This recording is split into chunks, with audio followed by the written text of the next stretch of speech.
Hey everyone, in this video we're going to talk about the Riverfolk Company.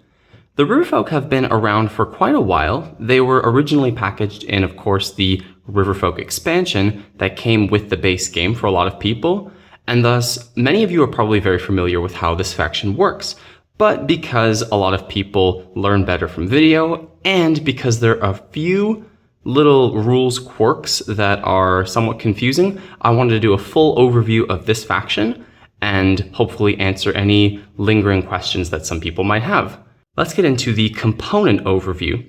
We have 15 adorable little otter warriors, and we have 9 trade posts. As you can see, we have 3 of each suit, so 3 fox trade posts, 3 rabbit trade posts, and 3 mouse trade posts. And they all get set up on your player board at the start of the game like this. We also have these little glass beads.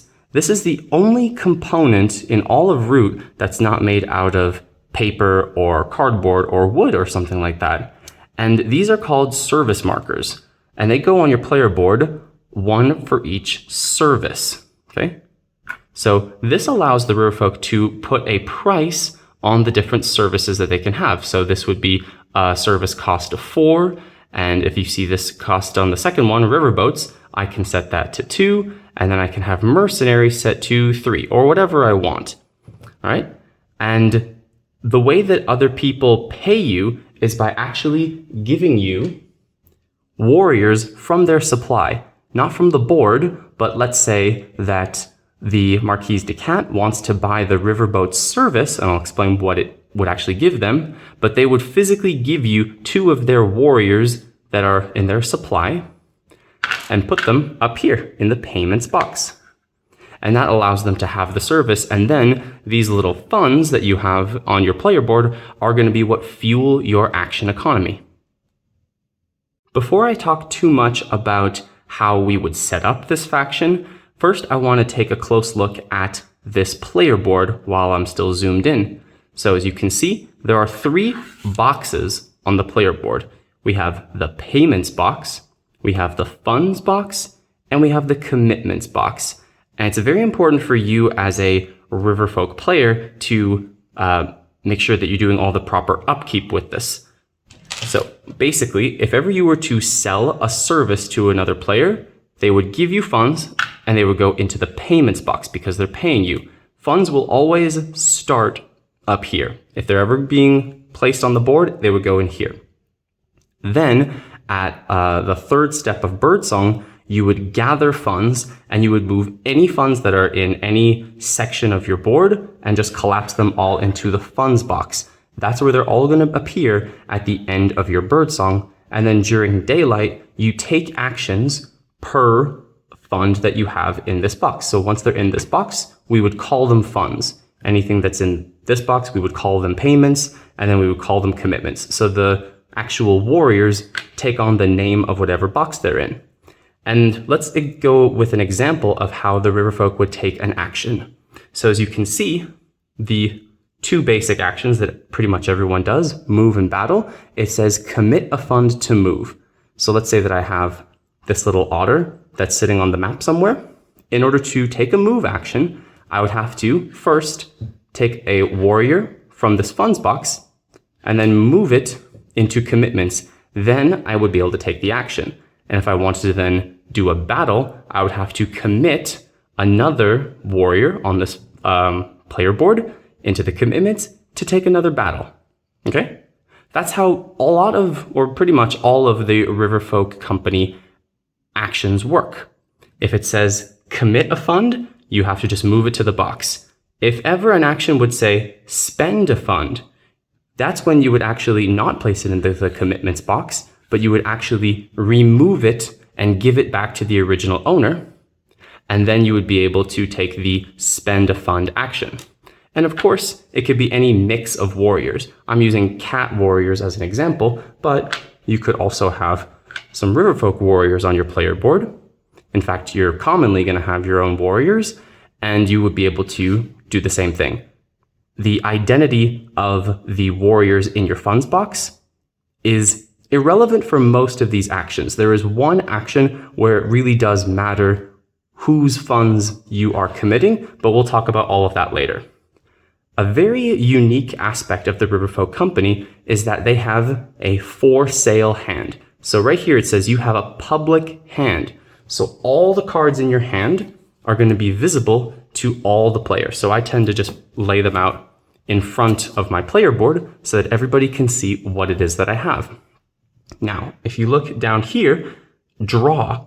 You can draw cards in daylight, which is a pretty unique thing, but you have to commit a fund to draw. So if I commit a warrior, I would draw a card from the deck and immediately reveal it to the entire table. And that's how you would do these three basic actions. Okay?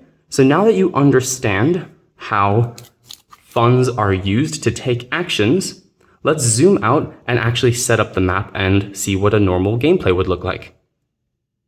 All right, so let's go ahead and set up the Riverfolk Company. As we can see, we have our familiar Marquise de Cat opening right here, and they have chosen the keep to be this space, and their three starting homelands are this clearing, and this clearing. Let's go ahead and read the Riverfolk Company's card. But now, before this happens, as soon as somebody selects the Riverfolk Company, their entire hand of cards is revealed to the table because this for sale ability becomes immediately active as soon as a Riverfolk Company player is in play. So, of course, when we're doing ad set, we all start with 5 cards. So you would just show the whole table. These are the cards I have. Okay. Remember, in advanced setup, you're not going to discard them until everyone is finished with their setup. But for the rest of the setup phase, everyone gets to look at your hand, and that gives them some sort of informational edge. So let's go ahead and read the steps of the setup card. Put 4 warriors among clearings along the river. So you could set up your warriors on any of these river clearings, and on the lake map, you would do the same thing, but you would treat the lake as your river clearings. Interestingly, note that it does not say that you have to put them all in the same clearing. You can split them up as much as you want. So I'm going to take my 4 warriors, and I could put 1 here, and 2 in here. That's fine. My preference is to have them all be in the same clearing. Now notice another thing that's very interesting about this setup card is that it does not use the word homeland, right? The Riverfolk Company's setup does not include homelands, which means that I would be able to actually place some of my warriors, or all my warriors, on top of the Marquise de Cat's homeland, because the rule is just that homelands can't intersect. But if you don't have a homeland, that's fine. You can go ahead and put all your guys on there. However, I would not be able to do that for the keep because the keep's rule is still in effect as well. So I can't place warriors in the keep, but I can place them in other players' homelands. So just remember that. Okay. The next step is put 3 warriors in your payments box. So right at the start of the game, they're giving us a little action economy, and they're going to go right here in the payments box. So at the in birdsong of my first turn, those are going to move into funds, and I'll be able to actually take some actions. But at setup, they go in payments. Then you just do the upkeep stuff, like filling the trade post track with all of the different matching trade posts. That's easy. And then you would set your service markers on the service track of whatever the starting price you want to be. So I look at my hand and I think, how good are these cards? I think that they're pretty good, so I'm going to set the price at 2. And for reasons I could explain later, I like to set my Riverboats and Mercenaries at a price of 1 at setup. After setup, you would probably never do this. I like the baseline prices being 2, but for setup purposes, I like to have it at 1. Okay? And that would conclude the Riverfolk Company setup. And then anybody who plays after would actually be able to place their homeland on Riverfolk warriors as well. Not in this case because it's a Marquise de Cat warrior, or a Marquise de Cat homeland, I'm sorry. But had I set up here and then the Eerie gets chosen, the Eerie would be able to put all of their warriors down here. So there are advantages and disadvantages to your setup card not having the word homeland on it. Let's go back to how our setup was, and let's just play a game with these two factions, and we would begin the game. Now, of course, normally the Riverfolk Company would take their turn right away because they set up last, but just for this demonstration, I'm going to have the Marquise de Cat player take the first turn. Now, when the Riverfolk Company is in play, every single player that's not the Riverfolk has an additional phase at the start of Birdsong. At the start of Birdsong, they look at the Riverfolk Company and decide if they want to buy a service. All right. Now, importantly, this happens at the start of Birdsong, which means that if you have a card like Saboteurs or Better Burrow Bank, those two cards also activate at the start of Birdsong. So you would actually be able to choose which you would like to activate first. So I would always recommend activating Better Burrow Bank before you buy a service, just in case you now no longer want to buy it because of the card you drew. So the Cats player is going to look over at this. Oh, of course, we would have to conclude setup by throwing away two of the cards and shuffling them back into the deck. And I'm, of course, going to throw these two cards away because both Tunnels and Informants do not work at all for the Riverfolk Company. And we'll understand why as we take our turn. But we're going to take these two cards, shuffle them back into the deck, and then we would do the setup. Or then we would do the first turn. So the Cats look at the hand of the Riverfolk and decide, I would actually like to purchase boat builders. So what they do is they check the price. You see that hand cards are set at price 2, so the Marquise de Cat would have to hand over 2 of her warriors that are from the Cat supply and put them into the payments box alongside our starting otters. And then they would take that card and bring it into their hand. Then they would start their normal Birdsong actions. Okay, I'm not going to go through a whole Cat's turn, so we're going to skip right to the Riverfolk Company's first turn. So let's look at Birdsong. The first step is Protectionism.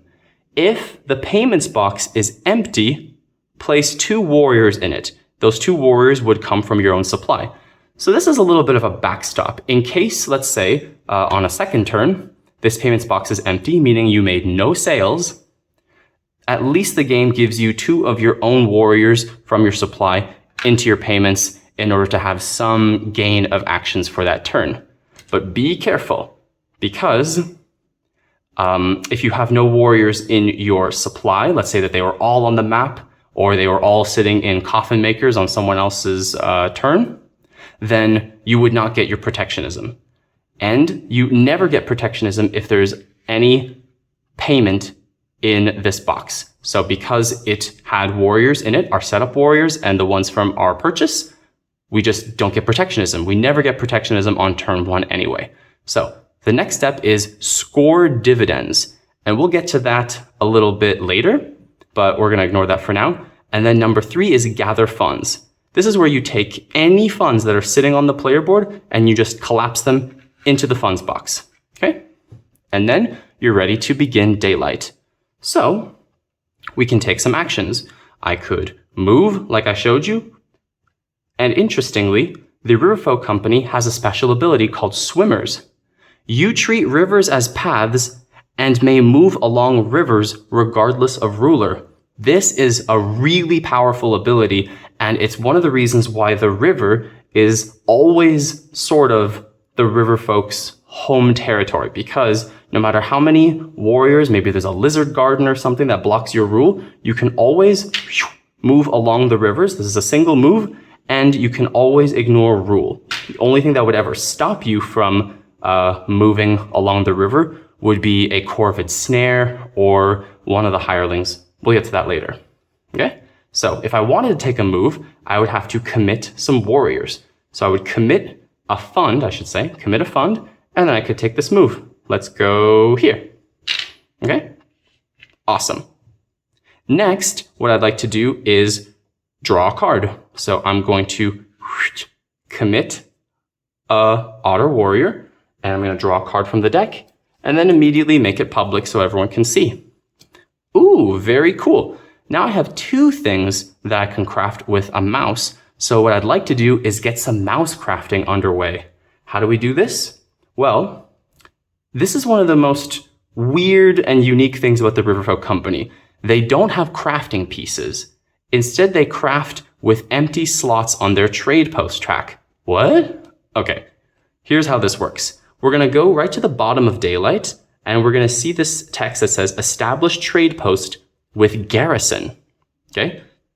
This is a spend action. You spend 2 funds of a clearing's ruler to place a matching trade post and a warrior there. The clearing cannot already have a trade post. This is your primary way of getting trade posts out on the map. And the way it works is you would look at a clearing where you want to place a trade post. Let's say this one, for example. This one looks good. Who rules this clearing? The Marquise de Cat is the current ruler of this clearing. And if I want to place a trade post here, I would have to spend 2 Marquise de Cat warriors. Well, that's just perfect because I have 2 Marquise de Cat warriors. So I would spend them. They would go back to the supply of the Marquise de Cat, and I would place a trade post. We would normally go from left to right, but it really doesn't matter. They're all exactly the same. So we would place the trade post in this clearing. Notice that it says establish trade post with Garrison. So you get a trade post and a warrior. Okay. And if you look at the space left behind by the trade post, we score 2 victory points. Yeah. And it's the same no matter what trade post you're placing. You always get 2 victory points whenever you take the established trade post action, which is probably the primary way of scoring for the Riverfolk Company. But they're also heavily reliant on item scoring. This is just a strategy tip for all of you guys. But we're going to go ahead and craft an item because, like I just said, crafting items are important. So how do we do this? Well, right here, we have a bag that we can craft. And because we've opened up a space on our trade post track that belongs to mouse, we can craft this. Here's how this works. You're going to take any fund, place it on that slot, almost like we're playing a worker placement Euro game.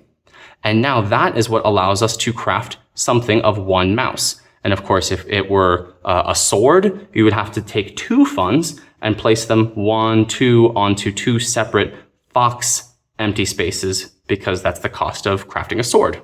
So we're crafting this card. Fantastic. We discard the card. We would take the bag, of course, it goes in the crafted items and score another point. Before we get too far into this, I just want to talk about export. This is something that you can probably forget about after I explain it, but whenever the Riverfolk Company crafts an item, let's go back for 1 second, put this item back. The Riverfolk Company has the option to export an item.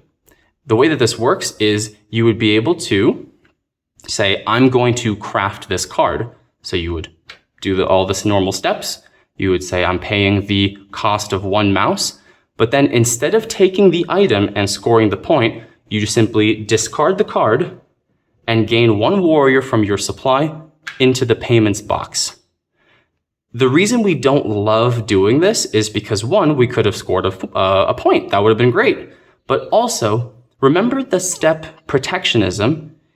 You would get 2 free funds from your funds box if your payments box were empty at the start of the turn. And now that I've just put a warrior here, I void Protectionism and I get 1 instead of 2.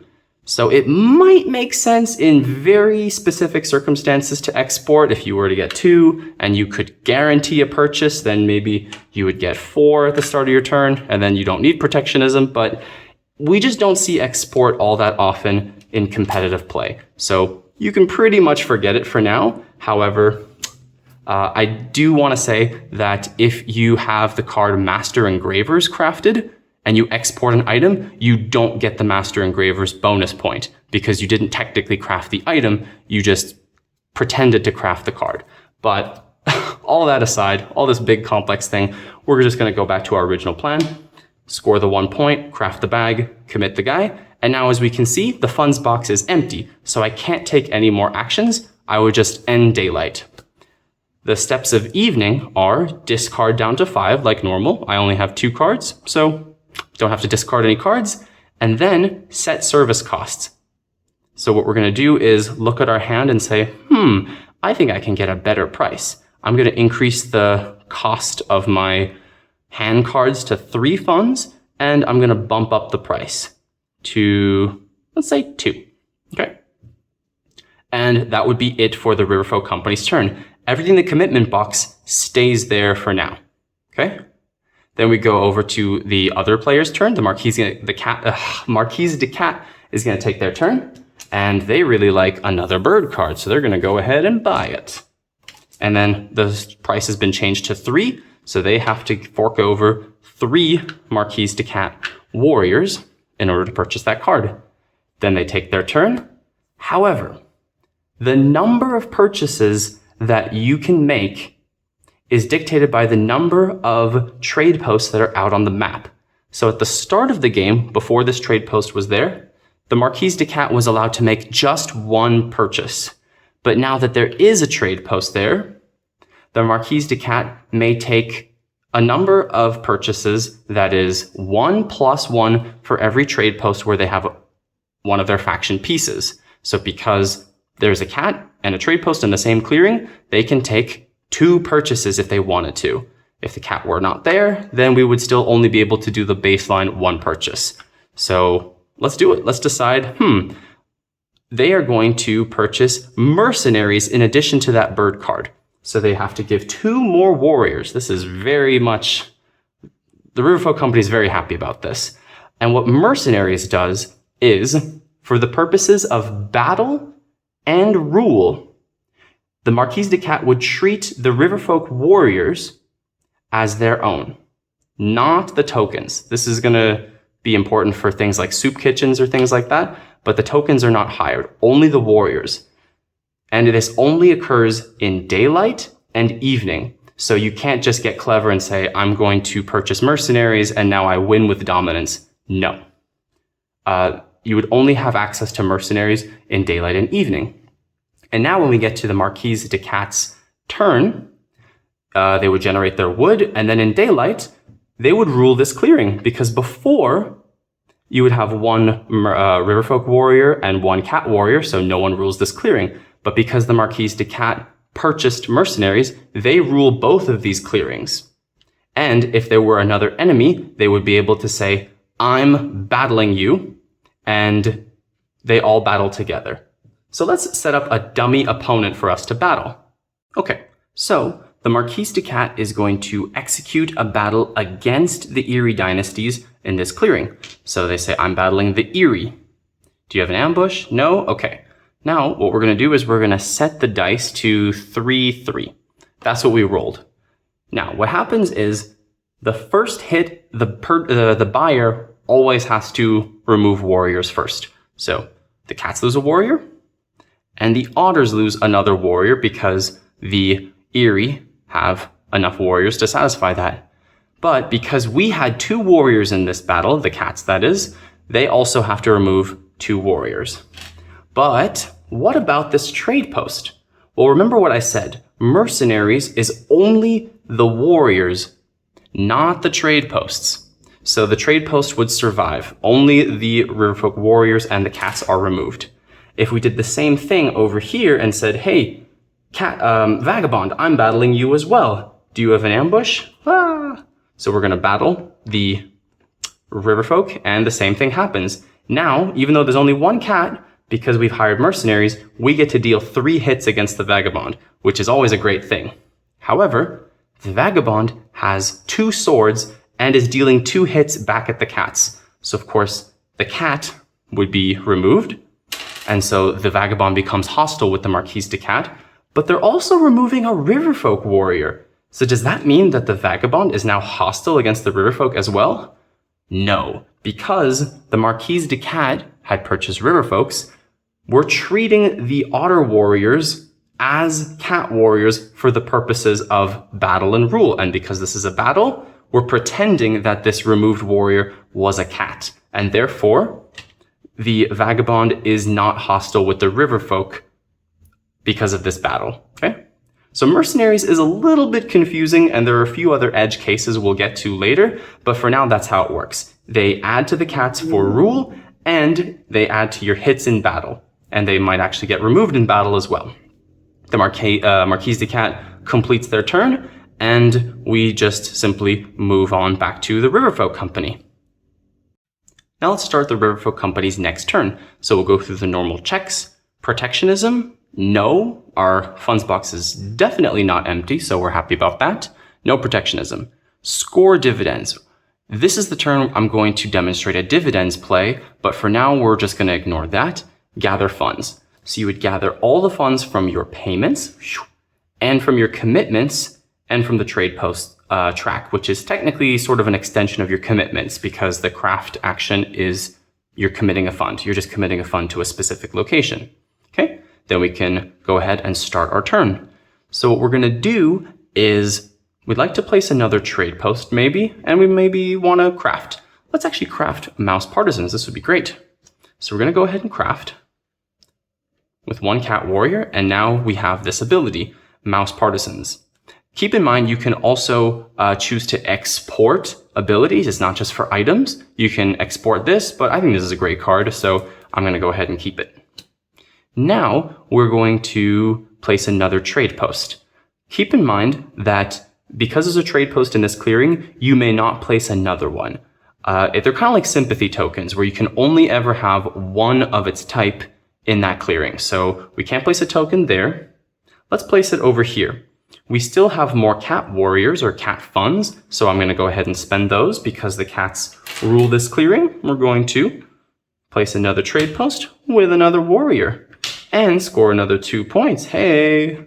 Okay, then we would like to draw a card. So we commit a fund, draw a card. All right, cool. And let's show you one more of these little actions that we see here on this player board. Recruit. So if you notice, when we establish a trade post, we spend funds from our funds box and we get one warrior. But sometimes we need more warriors very quickly. So what we can do is we can spend one warrior to recruit one warrior, or spend one fund to get one warrior.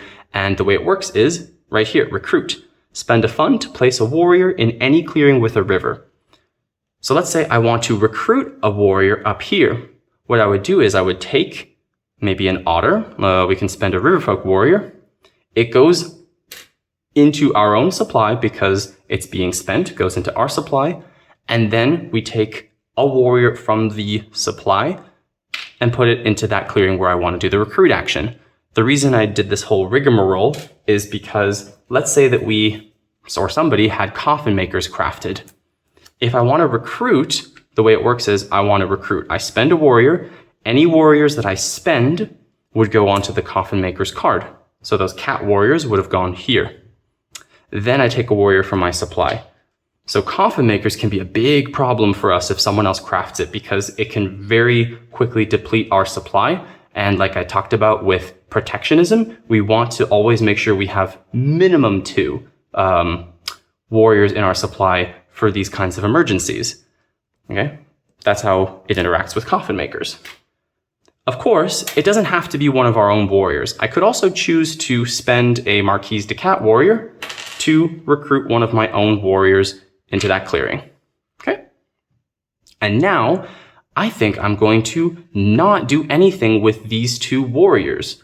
Why? Well, this is what I was talking about with score dividends. Let's read this text. Score dividends. If any trade posts are on the map, score 1 victory point per 2 funds. This is why if you don't spend the warriors, they would remain in the funds box and they would still be funds.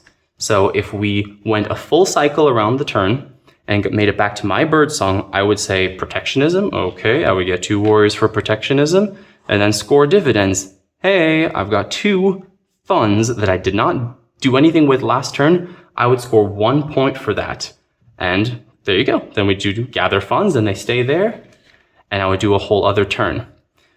We don't see score dividends very often, and that's because it's also a huge risk. For one, there's a mechanic called trade disruption. If ever any of our trade posts are removed, we would lose half of the funds in the funds box. So the way it was set up, it looked like this.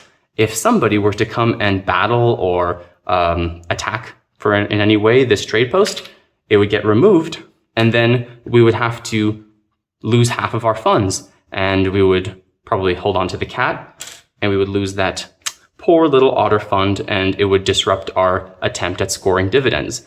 And that's why we don't really see score dividends happen in advanced games, but it could happen, especially in the first 1 or 2 turns when you're not expecting a whole lot of battles happening.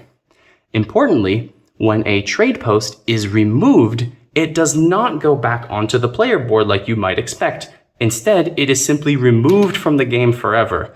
And that is actually really good, because that means that we're unlocking crafting potential in Mouse for the rest of the game. Every time you place a trade post, that is permanent crafting ability that you're getting. And as a result, we do not consider these trade posts crafting pieces. And that's why the card Tunnels is totally useless for the Riverfolk Company, because these are not crafting pieces. So if you craft it, it does nothing. We also notice that Informants, as a sidebar, also does nothing, because we don't naturally draw cards in Evening unless we have Charm Offensive. Okay? So those are 2 cards that you want to stay away from with the Riverfolk Company. So we've talked about how all the different factions can purchase services by giving the Riverfolk Company warriors from their supply. And you might be asking, wait a second, what about the lowly Vagabond? He doesn't have any warriors. Is he just not able to purchase anything? No. The Vagabond can still purchase services from the Riverfolk Company. However, they do it in a little bit of a different way. Instead, they exhaust items on their player board, and that counts as their sales. Okay, so let's see it in action. Let's put the board over here. So the Vagabond is here in the forest where they would start, and then they say, I would like to purchase riverboats. We haven't seen that yet. So what we do is we have to exhaust 2 of our items. So we're going to exhaust this, and actually, it doesn't even matter. Watch this. We're going to be crazy and exhaust this T. Okay? And then, obviously, the Vagabond doesn't have any warriors, but the Riverfolk Company would get 2 payments from their own supply. And that's another reason why you want to be careful to always try to have some warriors in your supply, because if ever the warriors were all on the map, the Vagabond is still allowed to purchase something by exhausting their items. And if you have no warriors in your supply, tough cookies, you get nothing. So try to always keep some warriors in your supply. That's how the Vagabond would pay for something. But the crazy thing is, the Vagabond buys services, like all factions, at the start of Birdsong, and then immediately they get to their refresh step. So whoop, they would just refresh all the items that they might have exhausted for that purchase. And this is important. So on turn 1, when all of your items are already refreshed, you might as well buy something, unless it gives the Riverfolk Company too much of an advantage. It's very common to see Vagabonds purchase on turn 1. Or on a turn where they went to the forest to repair all their items, and then on that turn, they typically have pretty much everything refreshed. Then again, they would be able to exhaust a whole bunch of items to make a purchase, and then refresh all those items back up again. Notably, the Vagabond is just not allowed to purchase mercenaries. It cannot happen. That's the one service they're not allowed to have. And let's begin the Vagabond's turn. Because they purchased riverboats, they are now able to treat rivers as paths. Be careful though. It does not give them the swimmer's ability, so a faction that buys them is not allowed to just move around the river regardless of rule. That's the Riverfolk Company's ability. It only allows them to treat the rivers as paths. They would still need to rule in order to move around. Of course, the Vagabond doesn't have to do that, but still. We're going to go exploring the ruin, and then we would be able to move just like this, or take another move just like that. So yeah, pretty simple. It's almost as if you've crafted boat builders. It's the exact same thing for purchasing riverboats. All right, before we wrap up this whole episode on the Riverfolk Company, I just want to give a shout out to 2 very cool cards for this faction. The first one is Propaganda Bureau. Because the recruit action is so expensive for the Riverfolk to take, wouldn't it be great if you could place a warrior on the map without having to actually spend funds? Well, now you can, if you can craft Propaganda Bureau, which is a tall order because you actually have to place 3 trade posts and then commit 3 funds to craft it. 3 of any, of course. But now what you can do is you could draw a card by committing a fund. I draw a card. Yep. And then I could spend a card in order to convert a warrior. So I would be able to spend this fund through Propaganda Bureau to place a warrior on the map and replace it for that cat warrior. And this is really awesome because now instead of spending a fund, I've just committed one to place a new warrior by, of course, having to draw that card. And then next turn, I'm going to get that warrior back. The more often you can commit funds over and over again, the more value you get out of it. And I see a lot of newer players try to spend all of their funds every turn to place trade posts. Okay, great, but if you're starting every turn with 1 or 2 funds total, you're not really going to have big turns versus if you recycle them over and over again and then place your trade posts towards the end of the game, then you can really burst for the finish. Tricky thing is you kind of want a few trade posts out early so you can actually start crafting. The other really cool one is swap meet. Okay? One is if you draw a dead card, let's say that you had this bag card, but both of the bags were crafted. Well, now this card does nothing. But if you craft swap meet, now you can steal a card from someone and potentially actually do something with your not so great cards and just give it back to them. The other important thing to note is even though your hand is public, if someone were to steal a card from you, you first gather up your hand and shuffle it up and let them choose randomly. The important part is random. So if you would see swap meet, it says take a random card from a player. So you would just take your whole hand and say, okay, steal one from me. And of course, as soon as you reveal your hand, again, after the steal, everyone's going to know what they got, but they don't just get to say, well, your hand is public, so I get to choose this card that I'm stealing. It's always random. And that is basically everything you need to know in order to play as and against the Riverfolk Company. Anytime that the Riverfolk are in a game, there's going to be more discussions and more politicking, and that's the kind of thing that makes Root as rich a game as it is, and it's one of the reasons that the Riverfolk are among my favorite factions in this whole game. So good luck. If you have any questions, drop it in the comments and I'll be sure to answer. And don't forget to like, comment, and subscribe. I'll see you guys next time.